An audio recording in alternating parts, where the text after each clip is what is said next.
Hi, I'm Susan Peterson, and you are listening to Started from the Bottom, an entrepreneur-focused podcast on getting started.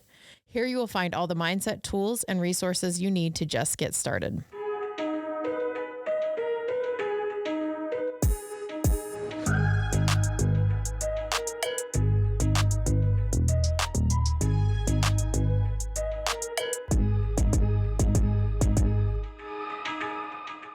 Tristen, welcome to Started from the Bottom. Thank you so much for having me.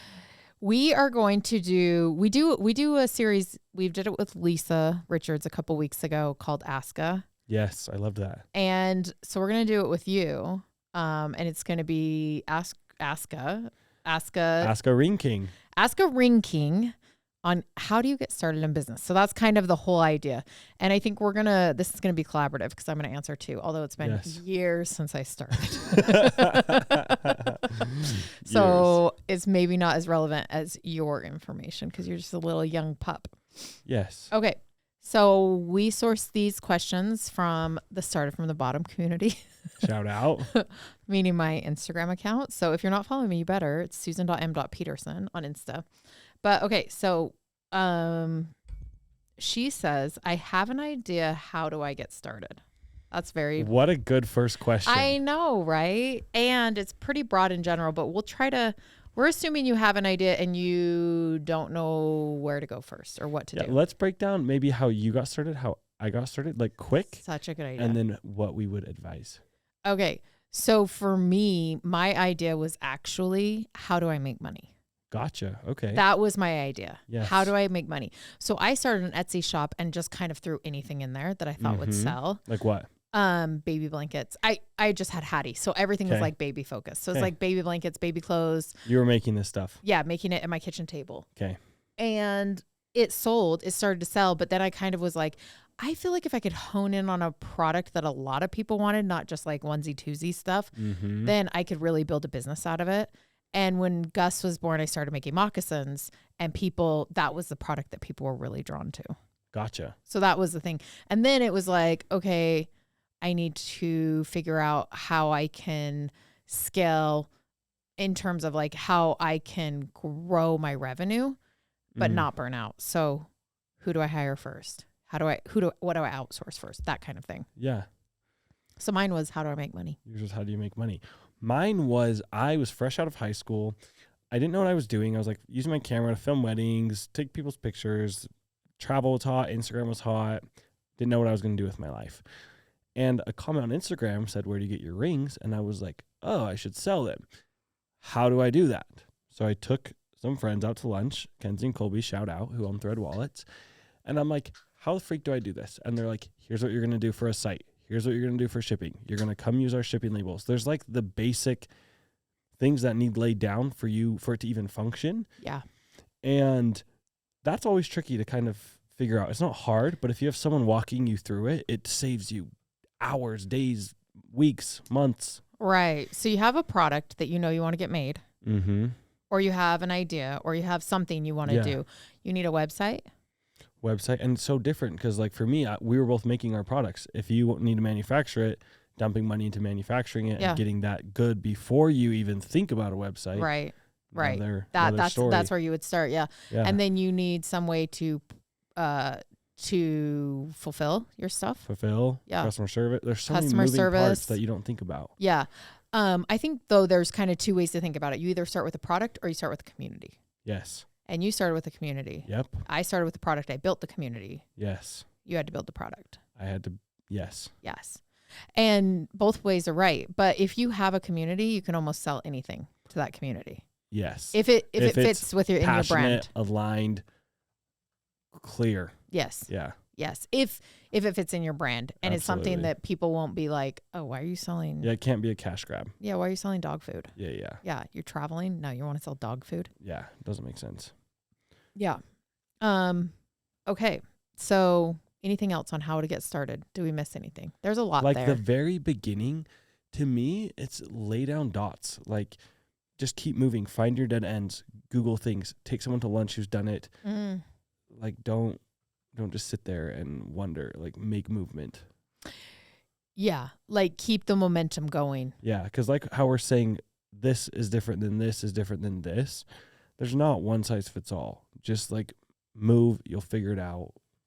Everyone I know who has a business figured it out. Yeah. Don't confuse busy work though with actually moving stuff forward. I like that. Because sometimes with my podcast, I did this. So how long did I Yes, talk about you starting? did. I did. And I'll happily admit it Yeah. because I spent a lot of time being busy, but not Mhm. actually producing anything. Yeah. You had your studio for like how long before 6 you months. recorded one? Yeah. 6 months. But it actually ended up working out exactly how, like, timing wise was perfect for me. So I'm totally happy with the way it ended up. But I spent a lot of time being busy around it, but not actually moving the project forward. Mm. Yeah. Yeah, that makes sense. It's fine. I think that's okay too, but don't sit in that place for longer than 6 months. Yeah, 6 months max. 6 months max. Well, to be fair, I have 2 other businesses that I'm running on top of Mhm. this. So it's not like I didn't have other stuff going on, Yeah. but podcast just did take a back seat. Mhm. I'll tell you why. Why? I was scared to fail. You were. That 100%, I did not want to be bad at something. And look, it's not even that bad. Just kidding. What's that? Do the Do the sound. But But there we go. Thank you. Yeah, No, it's I'm not, kidding. You're killing it. no, You just had to bite the bullet. yes, and be bad at something and be Mhm. okay to be the person who doesn't know what And you're doing. Evolve. Yes. Yes. And honestly, this is why I'm putting out so many episodes, Yeah. because right now we're in December, but this will come out first week of January. Yes. The ones that we're putting out right now the ones we're recording right now are so much better than the ones we're putting out right now. It's so funny too, because as me, someone who listened to them, I think they're all so good. Yeah, but But you're always self-critical. you And did it's like, tell me I've gotten better. you have. And I'm okay.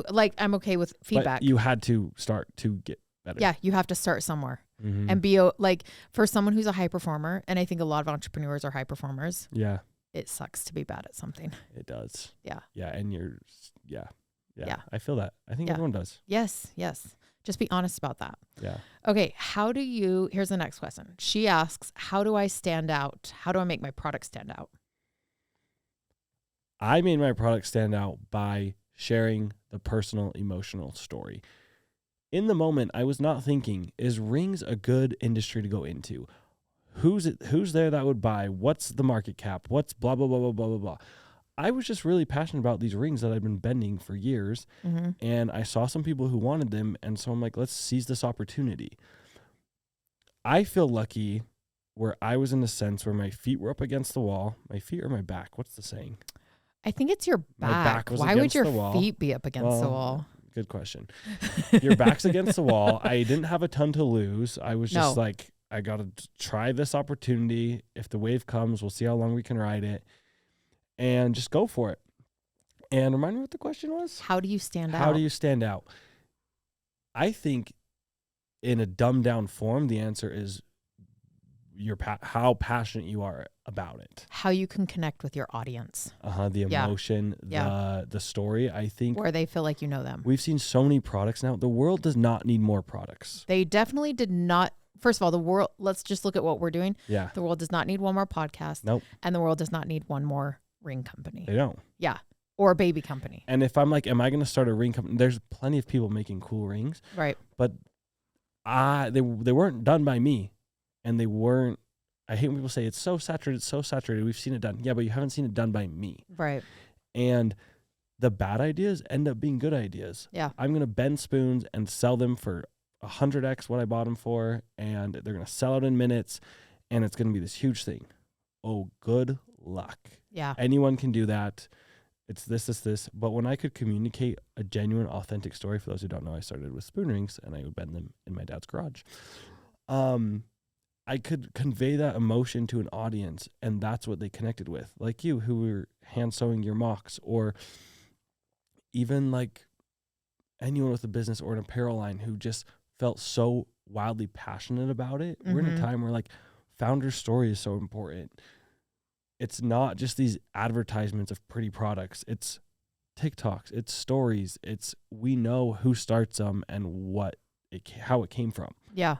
100%. And people care. So if you care, that's what's important. That's a good way to stand out. I think that I look at like, I'm going to bring 2 examples, maybe 3. Mm-hmm. Stance Socks literally went into a store and they were like, the people who started it, they're like, what can we bring a new twist to? Something that's very well established industry. Yeah. Because if you're looking at socks I think they started in 2009. Crazy. Who thinks that they need another, like, you don't need more socks. No. But they truly changed the sock game by just saying, let's make socks cool. Like, let's make socks be a way to express your personality in a really cool way. And the way they went about it, they got people, they started with skate, then they went to basketball, then they went to rappers. They did all this stuff. They became the official sock of the NBA. Like, they just took a whole different approach on it. And at the time, again, who needs another sock? But like, what's a spin that we can put on it that's really unique?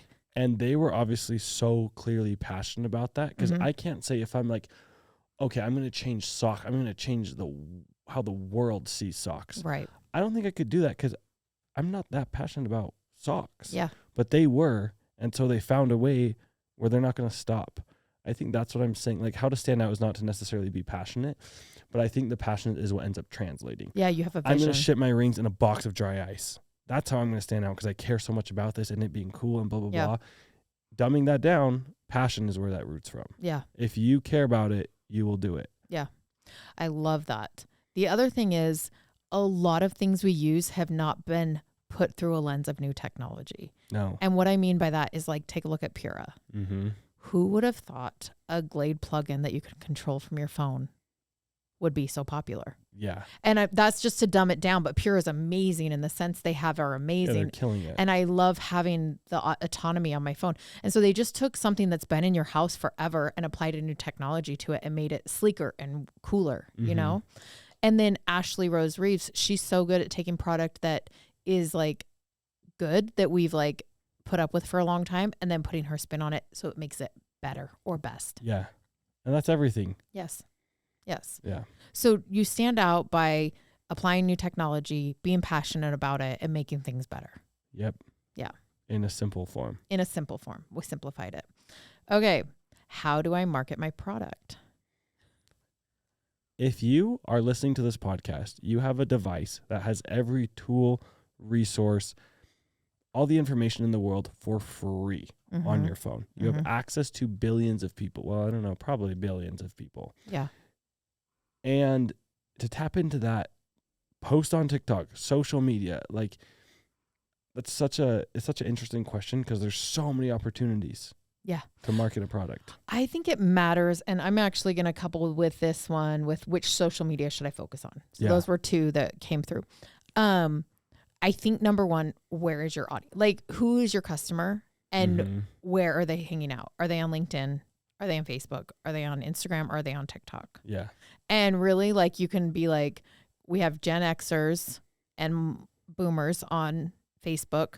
We have millennials, Gen X, and Gen Z on Instagram. We have Gen Z and millennials on TikTok. So who's your ideal customer and where are they hanging out? Because if you're trying to hit like Gen Z and millennials, don't market on Facebook. Yeah. Like, so find the place. I did this when I first started Freshly Picked. I was watching my friend breastfeed, and she was looking at Instagram and like feeding her baby at the same time. And at the time, Instagram was the only social media platform that had a 1-finger scroll. You probably don't even remember this.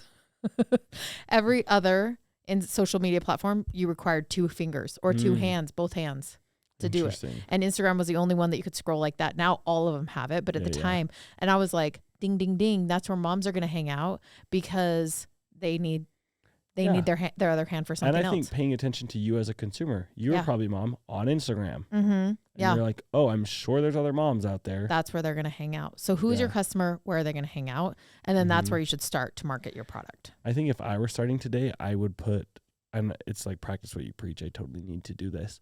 I'd put all my energy into TikTok, because I think there's so much viral potential. Yes. I think it's way harder to foster a community on TikTok. Yeah. I think it's doable. I think it's way harder. Yeah. I think TikTok is where you let people find you, and if you can get them to your Instagram, that's where you foster the community. Or via like your or your email list or something else. You can foster a community, but not on TikTok. TikTok. How many times have you bought virality. something because you saw it on TikTok? Literally, so many times So now. many. Yeah. And I don't buy things because I see them on Instagram that often. And TikTok's getting better. They like a lot of the places that I shop there now have Shop Pay integrated or Amazon Pay. So like you don't even have to like leave the app to buy, where like I feel like a couple months ago you couldn't do that. Yeah, totally. Yeah. Yeah, they're evolving. Yeah, TikTok's amazing. But if you really want to, so if you're looking, you also need to think through your customer base. Are you looking for new customers or returning customers? Your returning customers, you're going to foster through email and through SMS. through your website, SMS. And then new customers, you're going to look at like a social media platform. Mm-hmm. So you should also have some sort of email system. So where they're opting in when they buy, and then you're retargeting them constantly. Yeah. Not millions, but Billions. billions. Okay. How do I get things produced? So Let's such a just- deep Let's talk question. through the ways that we've done it. Okay, the way I did that. A hammer, a spoon. So you started by yourself. Me too. Yes. Yes. Handmade it. When it came time to manufacture, Oh, I is that me? That's Hattie. oh Oh, dang it. oh my gosh. You just turn off that speaker. It's a speaker. Just turn it off. For me when it am I good to talk? Yeah. For me when it came time to manufacture, it started on Alibaba, which clinically underrated. I don't know if that's critically. Oh my gosh, that's so embarrassing. Critically underrated. So hit and miss. Spend so much time like vetting out someone good, but if you can find someone good, there's like great people on there. Yeah. I know a lot of people who have found their suppliers on Alibaba. 100%. It kind of has a bad like it feels cheap when you're on it because there's so many, but if you can vet on there, I think there's people on there. There is a website, and oh gosh, I need to find it. I don't know if I'll be able to find it. Maybe we'll put it in the show notes.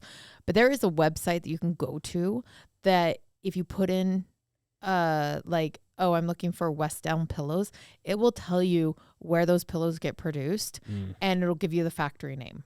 Yes. And so if you are trying to manufacture something, the thing about if you're getting stuff produced overseas is you have to meet minimums and then you have to worry about shipping and import fees and all this stuff, right? Yeah.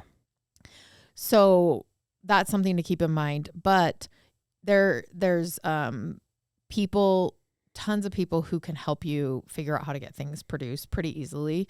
But I'll include that website in the show notes. Abby, remind me of that. Okay. But we currently manufacture our product here in Utah. We have a manufacturing plant here, and then we also get stuff produced in Vietnam. And how we found about our factory is we asked someone who was producing the same thing, but they were in a different field. So we asked a local company that was for our diaper bags. We asked someone who's producing camera bags if they would share their manufacturing person with us, and they did. Yeah. And you've shared yours before with? Yes. With people. Cool. Yeah. And so I would also just start there. I would reach out to people, and some people will say yes and some people will say no, and don't take it personal. Yeah. I remember when I was manufacturing packaging at the beginning, I was 19. I didn't know what I was doing. I'm like, where do people get boxes made? And I emailed Amber Filler Up's hair company because I saw they had like a beautiful box. And I was like, where are you getting these boxes made? Such a stretch. Who knows if they're going to reply? And the girl who emailed back, she's like, oh, we get them made in China. And I was like, oh, I forget people get stuff made in China. I'm thinking like, who's this box person and down the street who makes boxes for everyone? No, I was just like, just be scrappy. Yeah. And ask people. And if they say no, don't take it personal. Yeah. Yeah. Some people don't. Either nothing happens or you try and nothing happens. So you might as well try. Yeah, I might as well try. Okay. Who should be my first hire? That's a question. Who is your first hire? My first hire was like fulfillment help was mine. Yeah, and yours was seasonal, right? Yeah. Or at the beginning I was in my parents' house. I'd pay my friends to come help me pack stuff on drops and blah, blah, blah, blah. My first official hire was like more of like an assistant type of thing where I didn't really know what I needed, but I just needed someone there to do everything that I didn't want to do. Extra set of hands. Yeah. Yeah. That was actually my first hire, was an assistant. Yeah. Yeah.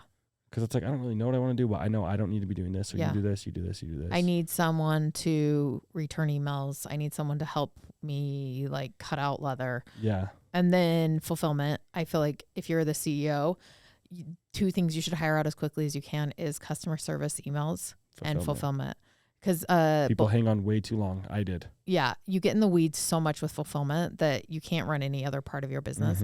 And then customer service, if you're actually the one marketing your product, you should be as far as you can be from the customer service side, because it makes you think that problems are way bigger than they are. And it's so time consuming. It's your time. You're not valuable there. I remember it was so hard for me to let go of. I'm like, so me specifically, I'm the whole brand. People want to be emailing me. They want me to be packing their orders. No, they don't. They don't care. They don't care. When you're buying something from Kim Kardashian, you do not care if she is packing your order. In fact, I would be concerned if she was. Exactly. Yeah. No, I need and her. If you are someone who is doing your own fulfillment and customer service, I applaud you, but also hire that out ASAP.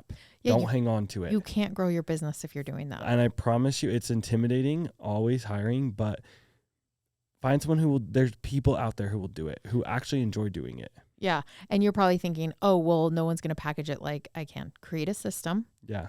It is, if you're using Shopify and you're using the tools they have on there, you're going to have 99% accuracy. Yeah. Anyone can do it. Extremely doable. Extremely doable.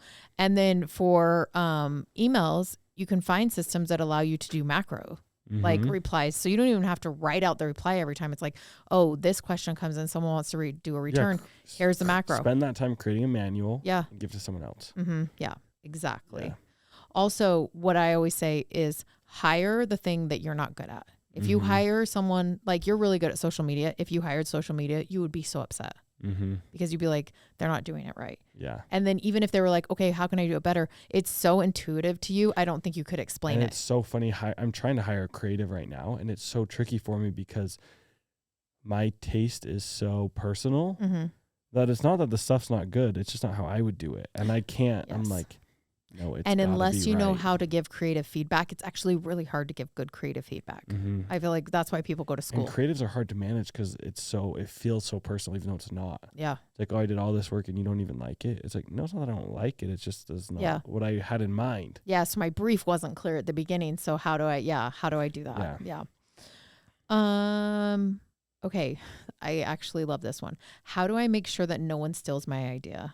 Have you felt this before? Yes. Oh my gosh. The amount of people who have made money from spoon rings. You are welcome. I know I didn't invent spoon rings. I'm not that stupid. But the amount of people that piggybacked off of what I started. Same. Yeah. They would all pop up, follow me, branding the same. My presets on their photos, same website, same fonts, like so specific. And it used to bug me so bad. Well, and people would even do a dry ice ring box. Exactly. Yes. And I'm like, I know I didn't create this, but you're copying me. And the only reason people are interested in spoon rings is because of the trail that I've blazed. Right. And I know that. Right. I'm not whatever. And you got to stay in your lane. Like, if you're so worried about shutting down all the competitors, what you have isn't strong enough, is my thing. Yeah. You can either focus on growing your business or you can focus on the copycats, but you cannot do both. No. And I think it might be a little different if you have a patented product. Oh, yeah. I then you have to. understand that. Yeah. However, for something like me or you, it's not protectable, and I get that. You know what's so interesting? So I started 13 years ago. Yeah. And I had a good 4 years before anyone started making baby shoes and moccasins specifically. And now 13 years later, literally there's no companies that are doing what we do. So I could have, and at first I get it. It feels so personal. So personal. And the first time you see it, your heart drops and your stomach sinks and you feel sick to your stomach. So much anxiety. And you're like, how could they do this to me? And how do I handle this? Do I say something? Do I not? Yeah. And you talk to all your friends and you talk to your family and you talk to your attorney and you talk to your employees and you do all this stuff. But at the end of the day, and that's all valid. That do what you've got to do. Valid, yeah. But at the end of the day, I noticed that when I focused on building my business, all that stuff didn't matter anymore. And I think it goes back to community. Yeah. You think of people who start, for instance, Skims. Technically, Spanx was first. Yeah, in shapewear. Yeah. And the approach that Kim took to Skims, I found was very on brand for her. She communicated how passionate, the hoops she had to jump through, why she thinks what she's doing is innovative.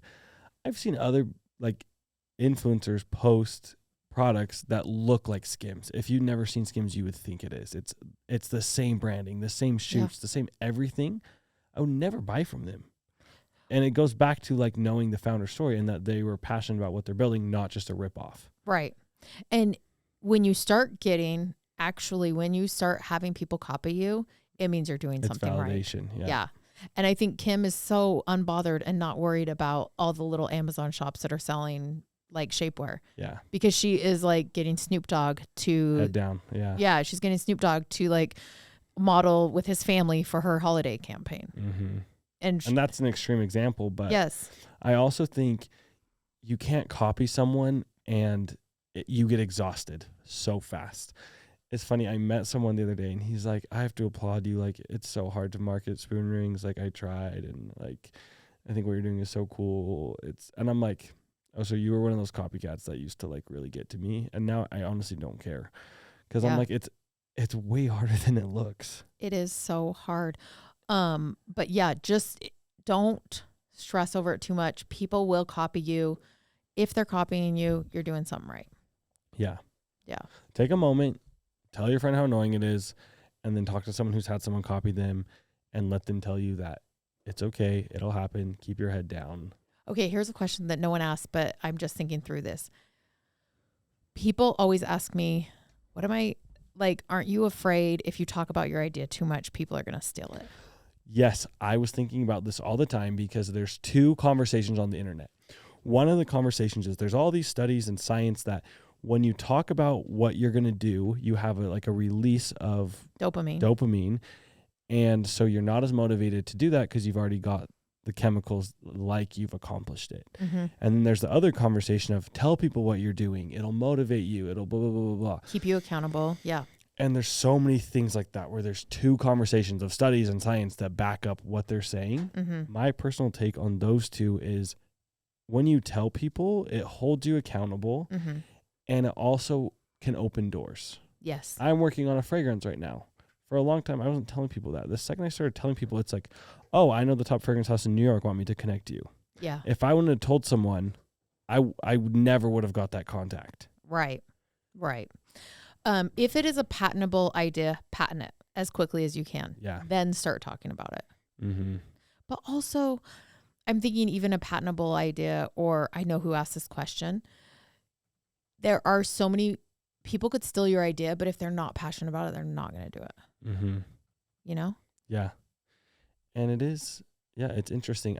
I think of my friends who run the Gem Studio and they're running so hard and they're killing it. They have so many locations and they're like, we know how Utah is. We know people like copy things and they were the first original of their kind. And they're like, we don't want to happen to us what happened to some of the cookie restaurants. Mm-hmm. And that's you could probably do a whole episode on that. I know. I just don't want to take a stand. I know. Is that funny? It's so funny too because I feel the same. Like you want everyone to win. Yeah. And I think a lot of what we're talking about is what we're seeing playing out in that. Mm-hmm. If you're not from Utah, there's been a lot of cookie places here and there's been some lawsuits. And I actually don't even want to take. What I want to say is this. The stuff you can protect in your business, protect. Yeah. The stuff you can't, do not spend your time stressing out over because I don't think it looks good. Mm-mm. And it turns people off. Yeah. Especially if you go public with stuff. Mm-hmm. But I also think I also understand protecting what you've built. Yeah, protecting what you've built. Yeah. But if you open it up to public discourse, you are not always going to like what people say. And that's what I see happening now is everyone has an opinion about it. And if no one would have said anything, then no one would have an opinion about it. Mm-hmm. Right? Yeah. We'd all support whatever. I will say this. Okay. I think that if you get vocal about people copying you, because when you had other people making spoon rings, you could have gone on your Instagram. I never said a thing. Yeah. And same thing when I had people making moccasins, never said a thing. If you get vocal about it and try to get your community united with you against that copycat, you're not going to get you are opening yourself up to public discourse around people being like, well, you weren't the first one to create this. And so. Oh, I have a personal experience with this. Okay, tell me. Classic case. And they came after me, so I have no problem talking about them. And I know this girl, which I don't. This is my thought. I did spoon rings so organically, authentically me. My friends are in the gem studio, started gem workshops doing rings so organically them. Mm-hmm. They had a girl who kept applying to work there, never got the job, went off and started her own thing. She's totally allowed to do that. She also went to like a workshop or something, right? Yes, totally, all the time. And copied them, their layout, everything, which is fine. She's allowed to. Yeah. I wish her the best. When we did our collaboration, she's like, I put gems on spoon rings, and it's so sad to see two men stealing from a woman. And I'm like, whoa, do not make this a war on women, and do not come after us who have paved a way, honestly, for you. You're successful to have a company. Because of us. Yeah. And say that we copied you. Mm-hmm. And if you really want to have this conversation, let's have it. But it's not going to make you look good. And I'm not interested in like taking all these jabs. Like, I'll say it how it is, and that's it. But like the fact that you're so worried about these people who, I'm sorry, you copied. Yeah. Copying you, you look like it's not a good look. No, it's not a good look. And again, just focus on your business. Yeah. I think it's like, maybe if I had a designer copying me, I'd call them out. Like the people who go after like Kim and Rihanna and like, oh, they stole my name and trademark. I honestly understand that because I know of all of them now. I wouldn't before. But it's not always, unless it's a huge dog crushing me, I would never, ever say anything. Yeah. And even when it's a huge dog crushing you, what happens is your price and your position in the market should reflect you being there first. Yeah. And if you have copycats and people are like, oh, I want, for example, for us, I want freshly picked, but I can't afford it, so I'm going to buy the copycat. That's actually a good mark for freshly picked. Totally. I don't think that's a mark against us. No. That means you think that what I build is aspirational. Is the premium. Yes. Yeah. Yes. And I also think this whole girl calling me out for copying, I'm like, I actually would love to take you to lunch because I think I could really help you with your narrative. It's not, I'm the first to do this and everyone's stealing from me. The narrative should be, I was really interested in, I realized I could do it myself. So I thought, why not chase that passion? Everyone would be so supportive. Stoked Look at for her. you. Good for you. You don't want to be an employee. You want to own your own thing. Like, let's freaking go. Yeah. But when you spin that narrative, it opens the gates for everyone to come at you and tell you what you've done wrong. And unless you have extremely thick skin, I wouldn't. Yeah. It's not. Yeah. Just focus on building. Yeah. Build. You can that the negative it's just messy. Yeah, and like Beyonce says, best revenge is your papers. Get rich, bitch. Yeah. Make it work. Yeah. Yeah. Okay. We got passionate about that. Yeah, we did. Which I don't mind. Like a lot of people experience it, you know. You know what? And everyone says in Utah, but I think it's unique here. Things feel like they're community owned. And I don't know if it's because of how tight-knit the community is here, how there's a religion here. I don't know what it is. Yeah. But things do feel community owned. Yeah. And it's interesting because people in Utah's very trendy. You could do a whole episode about why things here catch on like they do, which I think is why it's a great place to start a business. I know it is. It is. Like, look at Stanley cups. Literally the cup that everyone uses, that 40-ounce Stanley mug. Some girls who run the Buy Guide convinced Stanley to bring that mug back. They had sunset that mug. It was not available anymore. They said, that's it. We're not selling this anymore. They convinced Stanley to bring that mug back. Now it is like the hot ticket. Yeah. I want to know how much Stanley made on that mug in the last year and a half. And Millions. And it's like even thread wallets. I think of them. Everyone and their dogs have a thread wallet. Yeah. And it's like, it catches on to people like, oh, what's this? And then you get people being like, oh, I'm going to do that too. So it's a double-edged sword. You got it. Good job. Some of those freaking things I can never, I'm like, I have them and then I say them and I'm like, whoa, that I want you to wrong. just say that it's a double-edged spoon ring. It's a double-edged spoon ring. If you copy me, I won't say anything, but don't. But don't. We should actually do a whole episode on the trendiness of Utah and how it moved I out. always say, like I said, that I got interviewed for some magazine, and I said, Utah's a great place to start a business because it's small enough where if you make noise, it's heard, but it's big enough that the noise will go somewhere. Yeah. I think in like New York, it's so hard to make noise. Oh, it's such a big pond. You're a small Yeah. fish. Here you can be a big fish really quickly. But it's like it's a great place because there's a lot of success. Utah's on the map. Yeah, like Real Housewives, I think really put. Yeah, shout out Lisa Barlow. Lisa Barlow, put us on the map. If you don't pray to Lisa Barlow at night, I actually don't, I but do. I love that for you. Just kidding. But yeah, I feel like Housewives have totally put. They did. They put you like. I feel like when Andy announced, oh, we're gonna do Salt Lake, people were like, what the heck? Yeah. And then it became like the second most popular franchise. And even just like in business, in tech, there's so many Utah companies that are huge. Crumble, look at Crumble. I loved when during COVID we kept getting on the map for really dumb, stupid things. Yeah. And Shout out. Shout out. And I saw this TikTok from this girl in Australia, and she's like, okay, I have questions for you America TikTokers. And the number one was, what the heck is Utah? This is the thing about Utah, and me and my friend Indy have talked about this because back in 2016, some random production company wanted to do a show about teenagers in Utah. And I remember Indy being like, yes, Utah is such a fascinating, like you can't explain the culture. If you're from here, it makes total sense, but explaining it to someone who's not from Utah is like, they're like, what in the heck?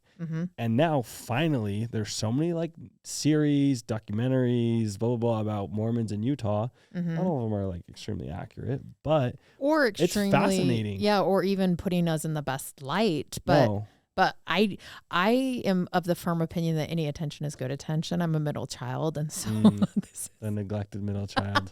This is my lot to bear. But I do, when Housewives came, I remember some girls being like, this is so bad for Utah. This is going to make, and I go, absolutely not. Like people are paying attention now in a way that it's an opportunity to spin into money, into positions, into different things. Yeah. Yeah. If people are paying attention, take advantage of it. Yeah. Why not? Yeah. I think that's also no press is bad press, which I think the Kardashians embody that so well. Yes, which that I think about too. I'm like, I don't know if I entirely agree with that. You have to have thick skin. Thick skin and strategic thinking. Yeah. I don't know if Look at Kanye right now. Here's the thing. I agree with it. I don't know if I would play into it. No, I understand the attention. Yeah, attention. Yeah, it's such a lower scale. It's saying no attention is bad attention. Yeah. Which there's reasons to that, but also like huge scandals. WeWork, Elizabeth Holmes. Oof. Yeah. Yeah. We could do a whole podcast episode on both of those. Okay. You should do deep. I have so many topics for you to do deep dives on. Well, you're good at them too. This is the thing about Susan. She's so good, and she knows this about explaining complicated things dumbed down. Succinctly. But where you understand it. Yes. What I wanted to do was, I feel like you should be a regular contributor to start it from the bottom. And I tried to get you to do this before. And then he'll say yes. He's going to say yes now. And then he's going to call me later and be like, I just don't think it's right for me. Well, no, this was the thing. Susan asked me if I wanted to like co-host. Was that the I offer? wanted you to come on and talk about pop culture. Okay, yes. I thought it was like I want to start a podcast with you. No. And I was like, I don't know No, if why would I want to do that? commit to that. Yeah. But I can commit to once a month. Regular Let's do once a month. Say less. Let's start doing deep dives. Okay. Yes. Wait, I'm excited. Okay. What should we start with? You guys got to tell us. Give us topics. Yeah. Okay. This question is, do I need an office space? Okay. Funny story. Okay, let's hear everyone. Today, about 4 hours ago, I subleased part of a warehouse. Yes. And the guy who I subleased from is there, obviously, and he comes to me and he goes, hey, can I talk to you for a second? It's biggest stomach dropping question.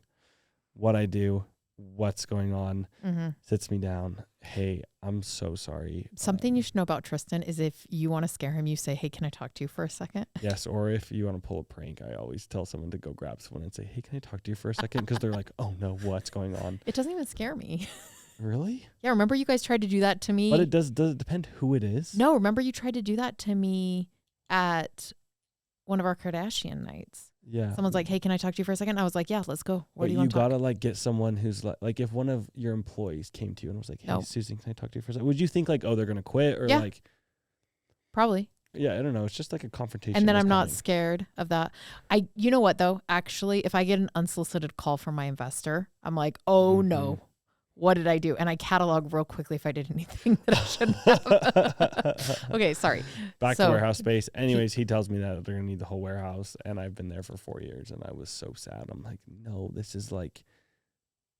I moved out of my spare bedroom in my parents' house to this warehouse. Been there forever. It's the end of an era. I'm gonna need to move somewhere. Do you need one? No. No, you don't. No. Abby, our producer here, our editor, she uses Starbucks. I did that too for a year. Yeah, and it works and it's free. You know my friend Julie? She ran a consulting business. No, a coaching business out of Chili's. That's amazing. She would go into Chili's and be like, hey, can I have a table? I'm going to be here for 4 hours. We'll order chips and salsa and drinks. Yeah, why not? And they said, okay. When I first started, it was out of my dad's garage. He said it was too cold, so we moved to the basement. I was taking up the whole thing. And when I needed to do computer work, I'd go to Starbucks literally from like 9 to 9. Like long days just on my computer in there, and I loved it. Everyone in there is working on something. Yeah. It's a good vibe. You don't need an office space. Yeah, it's cool and fun, and eventually you will. But when the time comes, then jump. Don't think scrap you need it together. Excuse me. Apple was started in a garage. The best businesses are started in your basement or your garage. Yeah. I will say that for me as a working mom, getting an office space helped so much with me being able to compartmentalize work and home. For sure. Same. Mm-hmm. And I think if you're working at home, what helped me, I would work all day and then I just want to leave the house because it was my place of work and I didn't love that. Where now when I go home, I can relax. Give yourself hours. And I know it's hard, but try to not work outside. I'm going to work 9 to 5 every day. If that's what you set for yourself, don't let yourself work after that. Right. Because when you were working at home, you'd answer emails. When I would wake up to when I'd go to sleep. Right. And it was so fun. There's nothing else I'd rather be doing. Right. But it took a toll on me eventually. And then now that you have an office. Yeah. I feel like I have my life back. Yeah. You don't think about work when you're not at work. No. Yeah. So when do you get an office? I guess that would be the real question. I think, I don't know. When you can afford it. Yeah. If it makes sense for you. If you need to ship and like you've grown out of your house or you've grown out of whatever space you're in, or it no longer makes sense to like bring all these people into your home. Yeah. Yeah. Or if you're feeling like you don't have any delineation. I thought about that too with like hiring fulfillers and stuff. I'm like, I don't want these random people just to come to my parents' house to do this. And I want like a more legit space. Right. And you find your way. Yeah. And I think, for me too, always get a space a little bigger so you can grow into it. Because if moving is like such a traumatic experience, I've said this before, maybe not on this podcast, but it actually is. It takes so much time. You have to go through all your stuff. It is very traumatizing sometimes. It's annoying. Yeah. And to like spend your employees' time and your own money moving it's a pain in the butt. So get a little bit bigger than you think you need and then grow into it. Yeah. Yeah. And then now what are you going to do? Let's like talk through how you're going to. I don't know here's the thing, guys. This is going to come out in like 2 weeks, by the way. That's fine. First week of January. I love the warehouse that I'm in because I probably only have like 800 square feet, but I'm in like what do you think that's 5,000 square feet warehouse? Yeah. So it feels big. It feels open. Lots of fresh air, fresh light. I love the feeling. It'd be way better than like a room in a basement that size. Yeah.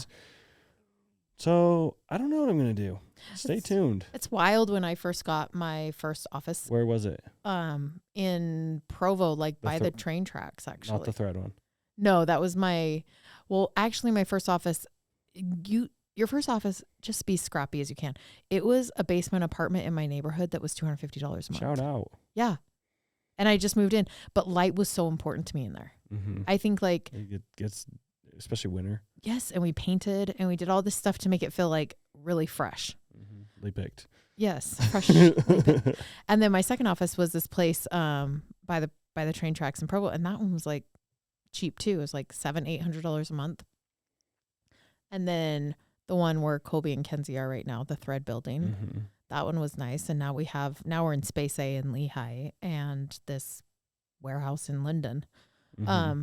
But just do what you can. If you need to rent a room from someone, if you need to rent an apartment, you can't actually run a business out of an apartment if they have an HOA. Remember Michael tried to do that on The Office? See, you make all these Office references. Have you not watched The Office? I've watched episodes of The Office, and I watched the first whatever seasons, but I'm not like an avid Office. I'm really watcher. concerned about our friendship. It's because of you're like, are you Gen Z? You're like on I'm the on the cusp, I guess one would you know say. you know I what don't think I'm on. Gen Z. I'm on the cusp of Gen X and Millennial. There's like a couple years in between each. Like yeah, on we're the, like you. Like I didn't grow up with an iPad, but it's not far from me. So I grew up with Yeah. a computer. It's not like totally different. Yeah, so we sit in between Gen X and Millennials. There's like 4 years in there, and they were the last people to grow up with an analog childhood and then have a digital adulthood. Interesting. Yeah, we were the last I think it's like 78 to like 82 or something. There's like that 4 year period. And then everyone else past that had a digital childhood and a digital adulthood. Interesting. Yeah, isn't that wild? Yeah. Like I vaguely remember dial-up internet. Like vaguely. Yeah, like I always, my mom's going to hate this, but I used to do this thing, which I don't even know if this will make sense to you. But in high school, I would go out with my friends Mm-hmm. and then I would come home I would call my house. And if my mom answered, if she was asleep, I would say, I got it, Mom. And she thought I was in the house on another phone. Oh, I remember eavesdropping on the other home phone. Yes. Yeah. And then if she was awake, I'd be like, I'll be home in just a little bit. But if she was asleep, she'd be like, oh, I didn't hear you come in. I'm like, yeah, I'm home. And she'd hang up. And then So I'd just smart. stay out. Yeah. Because we didn't have caller ID either. I think now it's so interesting talking about like all the 23andMe affairs that have Oh, yeah. come to light. Because 40 years ago, you had an affair. How's anyone ever going to know? No one would know. Now it's like, who would have thought that? Yes. That 40 years later, you're getting caught by your or child. like 3 identical strangers, like these messed up psychology experiments with humans. Right. It's like you never would have thought they'd be able to text each other because Right. texting wasn't a thing. Right. So interesting. What were we talking about? A place, an office. An office space. Oh, and I referenced The Office, which you don't watch, which I'm still frustrated by, but I'm not going to make you watch it. Yeah. I don't find it like it's great television. I don't find it hilarious. I wonder if we should watch it during Puzzle Club. Maybe. And then you'll get more of the references. Yeah, I just You have no don't- interest. Like I do like Jim and Pam's wedding, like the great episodes, the Jim wrapping Dwight's desk. I know Office moments, but I'm not someone who'd be like, oh, this moment in The Office. Like I'm not. Kevin with that the person. chili. Yeah, I know that one. Classic. Him sitting on his lap. Yeah. That one's funny. Yeah. Good old Michael Scott. Okay, fine. You don't have to watch it to be my friend. I ordered 2 new puzzles last night. Let's Speaking go. of. Tristan and I have a puzzle club. Yes, we love to puzzle. Some people don't like puzzling, and I find it like therapeutic. Yeah. Oh, yeah. It is like a huge stress relief for me, Yeah. actually. Yeah. Because it's order. There's Yeah. chaos to it. but There's it, chaos. There's order. Then Yeah. we create chaos again at the end. Yes. It's the You best. Flip it at the end when you're Yes, done. you flip it. Okay. So yes, get an office space. Take your time. It is going to feel like a stretch, and it'll feel like you can't afford it at first, don't you think? Mm-hmm. But you will, because if you have an It'll office make it space, happen. yeah, then you can be more focused while you're there, and you'll create enough money to be able to afford it. Yeah. Yeah. Okay. What is the first thing you outsource? Gosh, it totally depends. Some people it's fulfillment, some it's Mhm. manufacturing, Some it's finance. Yeah, I think finance is maybe the first one. Yeah. Because not every entrepreneur is an accountant and blah, blah, blah. And they're not that much. Yeah. What's that company? I that would say an sent you? accountant actually is Yeah, the first thing so you easy. should like. Then you can get your books in order. And you'll save so much money. I will tell you who you should go to right now. And I don't want to get it wrong. Amplio. You guys do Amplio. You've used them, right? Yeah. Didn't I send you my friend Dave? They do all your Ye- bookkeeping. Oh, yeah. We've used them before. The great thing about them is they can do bookkeeping, they can do controlling, they can do CFO. They can do accounts receivable, accounts payable. They can do payroll. And what you do, and we've used them. Sometimes we'll have like a gap between people and we've brought them in to just do it. So Amplio, they're not a sponsor of this podcast, although they should be. Hey, And it's total. When I've like mentored people, we've brought them in. They're amazing. Yeah. But that, I would say, people like the average Joe doesn't understand accounting the way it should be done. A lot of people are like, ooh, when should I start doing advertising? Should I get an advertising? Like these people want to do advertising for me. I think as long as you can keep things organic, try to do that for as long as you can. I also want to point out something because I've seen some talk about it lately. If Kylie Jenner can do $1 billion business with 7 people, I can do this with 1. No. Guess what? Kylie has a fulfillment center that probably has 100 employees. So if you're fulfilling your own orders, it is not apples to apples. And it's not apples to apples anyway, because the marketing power that Kylie has built over her whole entire life, you do not have. And you don't understand, it's agencies, it's freelancers. Although there's maybe 7 full-time employees, there's hundreds of contractors, freelancers, agencies.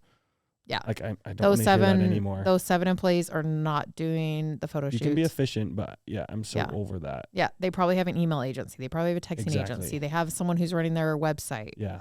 Yeah. In-house books from someone else's business who they contract. Oh my gosh. I'm friends with Kylie Jenner's chief creative officer. Yeah, let's get her on the pod. I'm going to go out to LA and get her on the podcast and we can ask her. Yeah. She might not be able to tell us, but that'd be fun. Her NDAs are crazy. But yes. That would be a great episode. She's amazing.